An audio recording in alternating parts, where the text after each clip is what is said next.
તો સાથીઓ, સક્રીબેનની આ લડાઈમાં કાંતિભાઈ, ગેનીબેન, ગુલાબસિંહભાઈ ને કોંગ્રેસ પરિવાર આજના દિવસ પૂરતું નહીં, આ ભાષણ પૂરતું નહીં, અમે કહેશો ત્યાં સુધી તમારી જોડે લડવાના.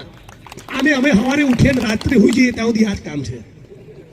એટલે તમે મજબૂત રહેજો, કાંતિભાઈને સંપૂર્ણ સાથ સહકારને ટેકો આપો, સાથે મળીને લડીએ અને ઉમરગામથી અંબાજીથી ઉમરગામ ગુજરાતના 15% આદિવાસીઓ એક સાથે બિરસા મુંડાનું નામ લઈ મુઠ્ઠી તાણીને ખડા થઈ જાય, ઊભા થઈ જાય.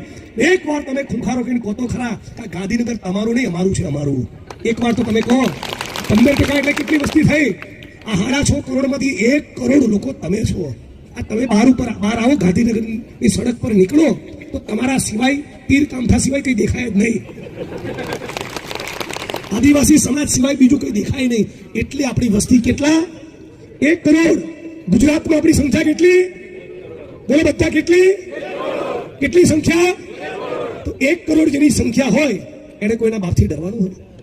બિરસા મુંડા ક્રાંતિકારી જેનો નેતા હોય એને કોઈના બાપથી ડરવાનું હોય? કાંતિભાઈ જેનો ભય હોય, મારા જેવો માણસ તમારી જોડે ડરવાનું હોય યાર. તો લડીશું ને? હું કહીશ.